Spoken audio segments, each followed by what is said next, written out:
한국이 바로 어제 15일에 공개한 SLBM 발사 영상에 전 세계가 주목했습니다.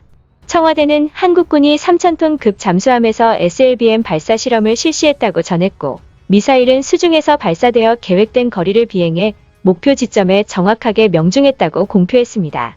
이에 중국, 일본, 북한 등 주변국들은 동시다발적으로 난리가 난 상황인데요. 특히 일본 언론들은 일제히 이 사실을 속보로 내보냈고, 한국이 독자 개발한 SLBM이 홍보성이라고 주장하던 극우 일본인들은 충격에 휩싸였습니다.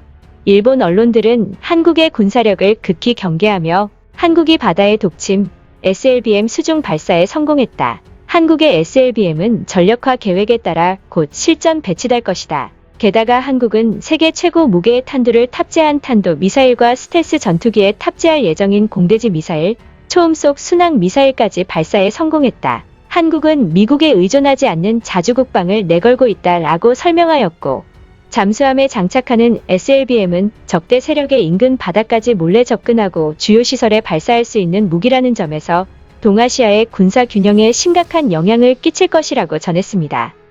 그런데 한국이 SLBM 보유국이 된 이날, 동아시아에선 또 다른 특이사항이 있었는데 북한이 탄도미사일을 발사했다는 겁니다. 북한은 15일에 동해상으로 탄도미사일 2발을 발사했는데 이는 지난 신형 장거리 순항미사일을 발사한 지 불과 사흘 만이었죠. 그러나 일본인들은 북한의 탄도미사일 역시 국가 안보에 중대한 위협임에도 불구하고 SLBM과 탄도미사일의 군사적 무게와 전략적 의미는 상이하다며 북한은 안중에도 없는지 정부 차원에서 한국을 강력히 규탄해야 한다는 목소리를 내고 있습니다. 이것은 북한을 공격하기 위해서가 아니라 일본을 공격하기 위한 것이다. 일본도 비슷한 무기를 개발하여 억지력을 만들어야 한다. 왜 섬이 아닌 북한에 대응하는데 항공모함과 SLBM이 필요한 것인가? 이것은 미래의 대마도 침공을 응시한 대일본 공격용 이외라고는 생각할 수 없다. 원래 SLBM이란 핵미사일의 발사대로서 적국에 탐색되지 않도록 하기 위한 것이다. 한국은 도대체 누구를 사정거리로 보고 있는 것인가? 문재인 정권의 지금까지의 행태를 보면 일본이다. SLBM을 사용해서 무력으로 일본을 위협할 작정인 것이고 한국군의 자위대기 레이더 조사가 그 증거이다. 우리 위협에 처했고 호의적으로 받아들여서는 안 된다. 즉각 미사일 방위의 배치를 진행하고 적대국의 감시나 정보 수집을 강화해야 하며 자국 방위를 위해서 헌법을 개정해야 한다 등의 반응이었죠. 이에 위안부 등의 역사 문제에 전방위적인 성명을 내기도 했던 일본 극우 단체들은 한국의 군사력이 밀려서는 안 된다며 안보에 중대 위협이 되는 한국의 무기 개발을 강력 규탄했고 자위대도 한국에 대항하는 무기 체계를 확립해야 한다고 난리를 쳤는데요. 뜻밖의 스가의 반응이 일본을 발칵 뒤집어 놓았습니다. 한국이 SLBM 미사일 발사와 북한이 탄도미사일을 발사가 있고 난 후 스가는 격앙된 표정으로 국가안전보장회의를 긴급 개최했는데 한국에 대한 규탄이 있기는커녕 그동안 보여왔던 행보와는 달리 되려 한국과 군사적 협력을 더욱더 긴밀하게 강화해야 한다고 주장한 것입니다. 스가는 총리 관저에서 북한을 강력 비난하며 북한의 지역 평화와 안전을 위협하는 행위는 말로 나타낼 수 없을 정도로 기가 막힌 상황이라고 밝혔고 일본의 안보를 위협하는 짓은 그만두어야 한다고 전했습니다. 이어 유엔 안보리 결의 위반으로 엄중히 항의함과 동시에 강하게 비난한다며 한국을 콕 집어서 언급하여 긴밀한 연계로 국민의 생명과 평화로운 삶을 확고히 지킬 것이라고 덧붙였죠. 이에 일본 극우 단체들은 한국의 SLBM이 일본 안보에 더 중대한 위협인데 왜 한국에 대한 언급은 전혀 없으며 한국과 군사적으로 협력하겠냐고 말까지 했는지 따지고 들었는데요. 실제로 앞서 언급했듯 이러한 태도는 스가가 이전에 보여왔던 모습과는 상이하다고 할 수 있습니다. 스가는 아베의 의지를 이어 평화헌법으로 불리는 헌법 구조의 개정으로 전쟁 가능한 국가를 만들어 일본 우익 세력의 오랜 수건을 풀려고 했던 인물이기 때문입니다.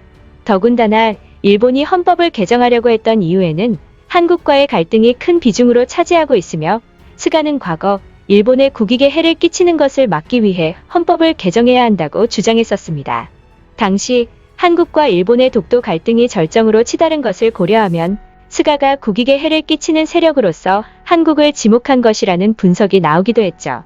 스가는 취임 즉시부터 헌법 개정에 적극적인 태도를 보이진 않았으나 취임 기간 동안 한국과의 관계가 역대 최악의 수준으로 악화됨에 따라 개헌 카드를 만지작거리기 시작했고 외교청서에 독도 영유권 주장, 징용 배상 등과 관련된 문제에 대한 수위를 높이고 한국이 즉각 반발하자 헌법 개정에 적극적인 자세를 취하기 시작했습니다.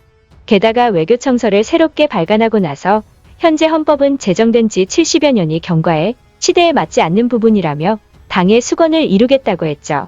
즉, 우리는 무력 도발과 전쟁이 가능한 국가가 되어가고 있으니 함부로 자극하지 말라라는 메시지를 한국에 보냈다는 것이 다수의 전문가들의 공론이었습니다. 아베의 의지를 이어 한국의 무력 도발까지도 염두에 두고 있었던 인물이 지금은 한국과 군사적 협력이 절실하다고 말하고 있는 것입니다.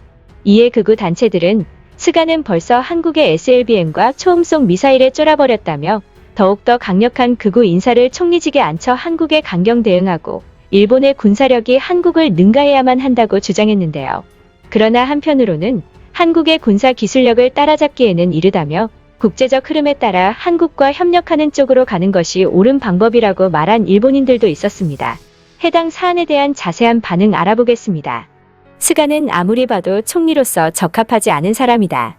일본에는 한국의 SLBM 도발의 즉각 개발을 중단하라고 강력하게 말할 수 있는 총리가 필요하다.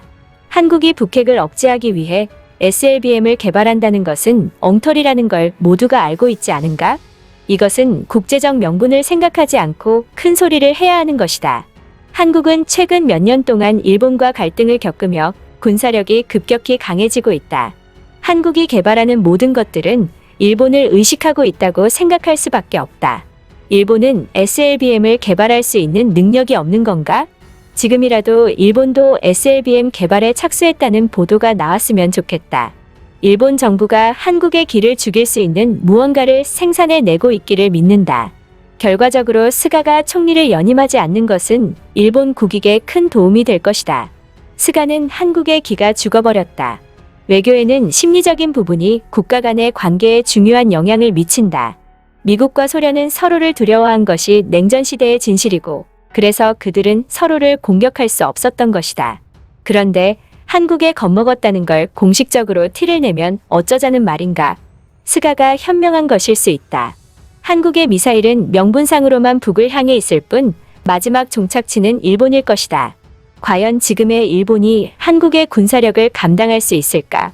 솔직히 비등비등하지도 않은 수준이라고 본다. 경제적 우위를 내세우며 기백으로만 달려드는 것은 이제 그만두어야 한다. 동의하는 바다.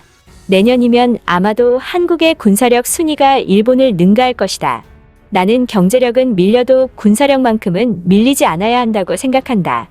모든 방안과 대책을 강구해야 하고 헌법을 개정한 후에 군사력에 천문학적인 돈을 쏟아 부어야 한다. 한국의 군사력을 밀려버리면 대마도까지 내어주게 될 수밖에 없다. 여기까지 시청해주신 시청자분들께 진심으로 감사하다는 말씀드립니다. 시청자분들의 의견은 영상 제작에 큰 힘이 됩니다. 감사합니다.